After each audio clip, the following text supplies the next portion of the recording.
Good morning students, मैं हूं सनत। आप सभी का स्वागत है सनत क्लासेस में। आज हम सॉल्व करेंगे मैथ क्लास 6 क्लास 7 एक्सरसाइज 6.1।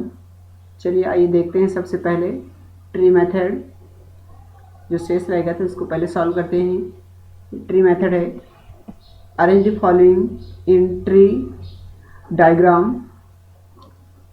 चलिए सबसे पहले एक्सप्रेशन दिया है 2a plus ab square minus 3b square. इसे हमें ट्री मेथड में दिखाना है।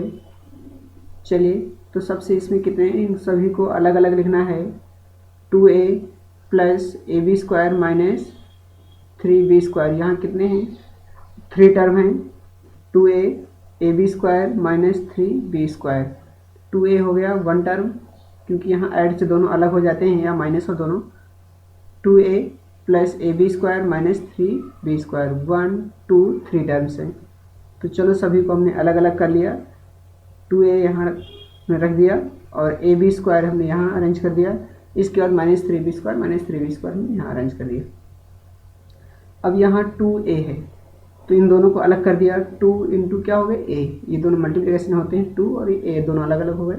यहाँ कितने हैं a और यहाँ b कितने हैं, 2 हैं क्योंकि b स्क्वायर लिखा हुआ है, यानी b इंटू बी यानी 2 हैं तो यहाँ b इंटू बी हो गया। इन दोनों को अलग अलग कर दिया, a और यहाँ b और यहाँ क्या हो गया b, क्योंकि यहाँ b स्क्वायर है तो b कितने हैं, 2 हैं तो यहाँ 2b हो गया। इसके बाद यहाँ माइनस 3b स्क्वायर, तो हमने यहाँ माइनस 3 रखा और यहाँ b कितने 2 हैं तो b कितने हो गए, b इंटू बी। इस तरह से ये हमारा ट्री डायग्राम में अरेंज हो गया। इसी तरह आपको सॉल्व करना है अन्य जो भी होंगे क्वेश्चंस। यदि 2 हैं तो यहाँ 2 लाइन ड्रा करेंगे, यदि 3 हैं तो 3 और यदि 4 हैं तो 4 लाइन्स ड्रा करेंगे। इस तरह से आपको ट्री मेथड में अरेंज करना है। चलिए नेक्स्ट देखते हैं। इसके बाद अगला क्वेश्चन इसमें दिया हुआ है find the coefficient of x. Find the coefficient of x. X का कोफिशिएंट हमें चाहिए। क्या चाहिए, यक्स का कोफिशिएंट, यानी कोफिशिएंट होता है जो यक्स के साथ मल्टीप्लिकेशन वैल्यू हो उसको हम कोफिशिएंट बोलते हैं। चलिए देखते हैं, यक्स के साथ जो भी मल्टीप्लिकेशन होगी उस वैल्यू को हमें लिखना है। Find the coefficient of x. X के साथ क्या है, तो यहाँ यक्स के साथ देखते हैं, जैसे ये यक्स है, यानी यक्स को हटा देना है, बाकी पूरी वैल्यू को लिख देना है। इसमें यक्स नहीं है 8 में, प्लस 6y में भी यक्स नहीं है और इसमें से क्या यक्स है, लेकिन इसमें से साथ में और भी वैल्यू है तो हमें उसी वैल्यू को लिखना है। तो यहाँ लिखेंगे COEFFICIENT coefficient of x equal 3। X हटा देंगे क्योंकि यक्स का कोफिशिएंट लिखना है। यक्स के अलावा जो वैल्यू बचती है 3yz स्क्वायर, 3yz स्क्वायर, ये हमारा आंसर होगा इस तरह से। चलिए इस तरह से नेक्स्ट आगे बी नंबर देखते हैं। कोफिशिएंट ऑफ, इसमें से हमें देखना है COEFFICIENT कोफिशिएंट ऑफ एक्स। इसमें यक्स का कोफिशिएंट, इसमें यक्स नहीं है, 3y में इसमें क्यों नहीं है, और इसमें कितना है, यक्स के साथ 2 है तो कितना हो जाएगा 2। आंसर हो गया हमारा 2। चलिए नेक्स्ट, अब इसमें फिर से हमें आगे देखना है coefficient of x, coefficient of x. इसमें यक्स है, इसमें नहीं है, इसमें भी नहीं है, इसमें भी नहीं है, तो यहाँ यक्स के साथ कितना है 8, तो कोफिशिएंट कितना हो जाएगा 8। इस तरह से हमारे क्वेश्चन सॉल्व हो गए। चलिए नेक्स्ट देखते हैं अगला क्वेश्चन। इसमें लिखा हुआ है right the numerical coefficient of each other than constant. हमें प्रत्येक के न्यूमेरिकल कोफिशिएंट लिखना है, यानी इसमें न्यूमेरिकल कोफिशिएंट क्या है और सेकंड में भी न्यूमेरिकल कोफिशिएंट क्या है। जैसे 2a स्क्वायर में न्यूमेरिकल कोफिशिएंट, चलो एक क्वेश्चन हम सॉल्व करते हैं। इसमें हमें न्यूमेरिकल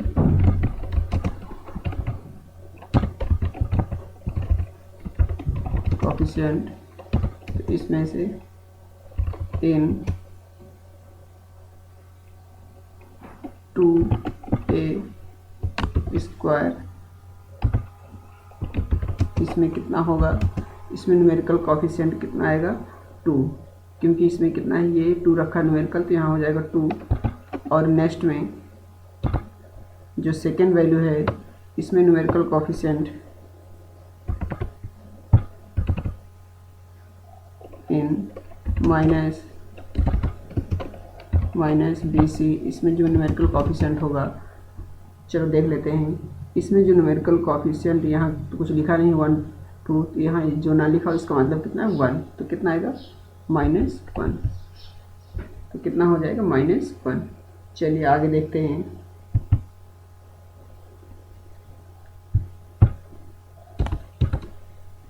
अब सेकेंड बी नंबर दिया हुआ है, इसमें न्यूमेरिकल कोफिशिएंट क्यों, इसका मल्टीप्लाई चलो पहले देख लेते हैं कितना हो जाएगा 3x plus 3y plus 3z। हमने पहले इसका मल्टीप्लाई कर दिया, यहाँ से इसका मल्टीप्लाई से होगा 3x, इसका मल्टीप्लाई से होगा 3y प्लस 3 का मल्टीप्लाई z से होगा 3z। इस तरह से अब हमें सभी के न्यूमेरिकल कोफिशिएंट लिखना है। तो x का न्यूमेरिकल कोफिशिएंट कितना होगा 3, और y का न्यूमेरिकल कोफिशिएंट कितना होगा 3, और z का न्यूमेरिकल कोफिशिएंट कितना होगा 3। तो सभी के न्यूमेरिकल कोफिशिएंट कितने 3, तो यहाँ से न्यूमेरिकल कोफिशिएंट ऑफ x कितना हो जाएगा न्यूमेरिकल कोफिशिएंट 3। और इसके बाद सेकंड जो है न्यूमेरिकल कोफिशिएंट ऑफ y, यहाँ हम y का लेते हैं, न्यूमेरिकल कोफिशिएंट ऑफ y का कितना होगा 3। इसके बाद न्यूमेरिकल कोफिशिएंट ऑफ z,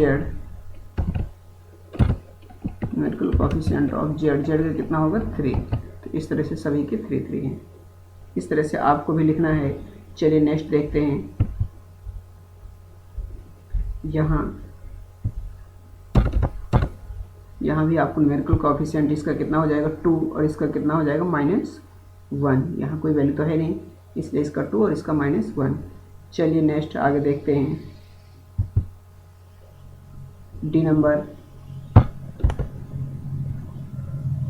इसका न्यूमेरिकल कोफिशिएंट तो ऑलरेडी 2 है, इसमें से अदर देन, इसको कांस्टेंट को नहीं लिखना, 2 हमें यहाँ नहीं लिखना। इसके अलावा जो वैल्यू उन्होंने कहा था अदर देन कांस्टेंट, तो इसका न्यूमेरिकल कोफिशिएंट कितना है x² का -1, न्यूमेरिकल कोफिशिएंट ऑफ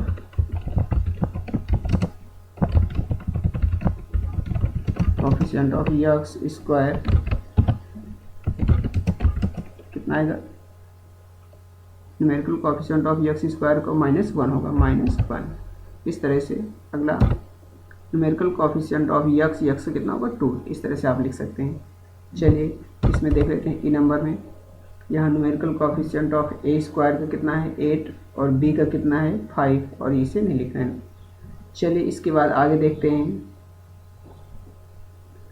बहुत जल्दी हो रहा है क्या है, चलिए फिर यहाँ से हम लिख सकते हैं न्यूमेरिकल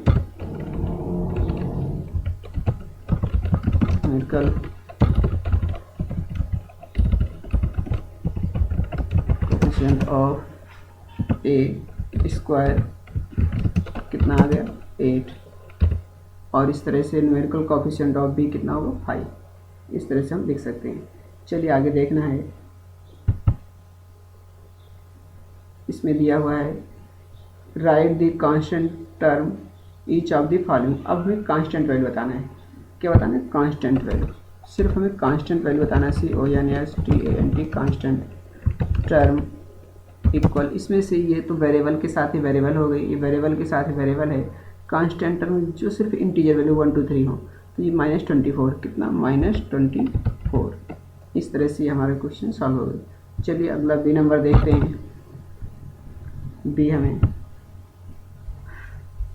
बी नंबर में यहाँ